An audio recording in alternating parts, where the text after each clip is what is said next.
Depuis le déclenchement du conflit en Ukraine, nous nous interrogeons régulièrement sur les conséquences du nouvel ordre mondial né de l'agression russe.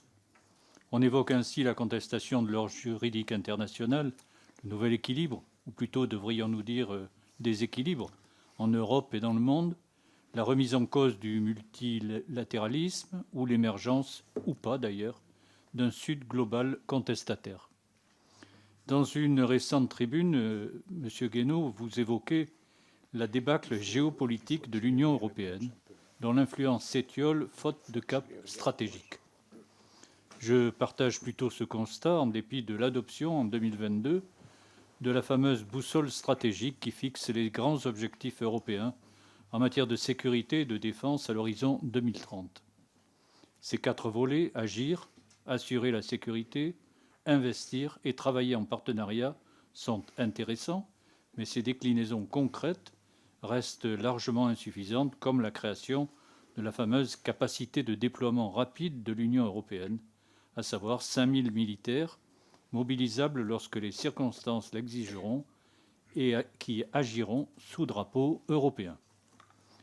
On n'entend pas vraiment dans la campagne en cours pour les élections européennes de débat sur la remise à jour du contenu de cette boussole stratégique. À votre avis, monsieur le professeur, quelles pistes devraient être explorées afin d'adapter cette boussole stratégique à la nouvelle situation internationale? En matière de défense européenne, on ne peut pas imaginer une réponse efficace sans la participation du Royaume-Uni. Et donc, à cet égard, le Brexit a compliqué beaucoup les choses.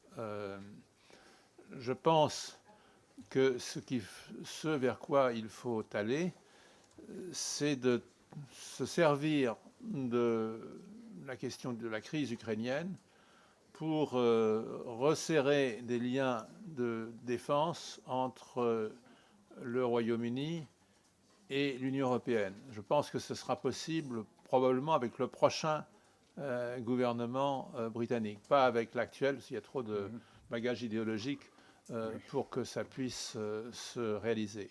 Mais avec le prochain gouvernement, ce serait possible.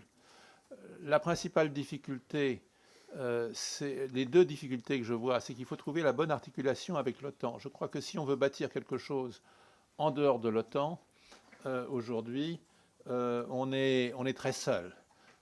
Et parce que ça réveille tous les soupçons que la France, même si elle a rejoint la structure militaire, etc., que la France est toujours dans une relation ambiguë, sinon négative, à l'égard de l'OTAN. Et la majorité des pays européens tient beaucoup à ce que tout effort de défense soit fait dans le cadre de l'OTAN. Maintenant, il faut le faire avec la perspective que les États-Unis puissent à un moment, enfin ce que j'évoquais en début de cet exposé.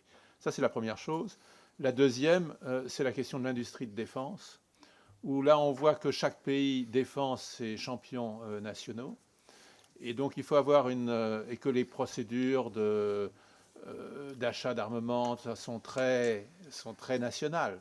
Et ce qui fait que tous les programmes européens sont très compliqués à mettre en œuvre, très lents, où chaque pays ajoute ses spécifications, ce qui alourdit les coûts. Enfin, il y a toutes sortes de problèmes de coordination de l'industrie de défense européenne pour qu'elle devienne vraiment une industrie de défense européenne.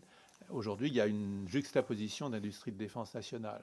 Et donc, je crois qu'il faut réfléchir, notamment à l'Agence européenne de défense, voir comment on pourrait la renforcer, le cas échéant, pour qu'elle puisse jouer un rôle plus central dans la politique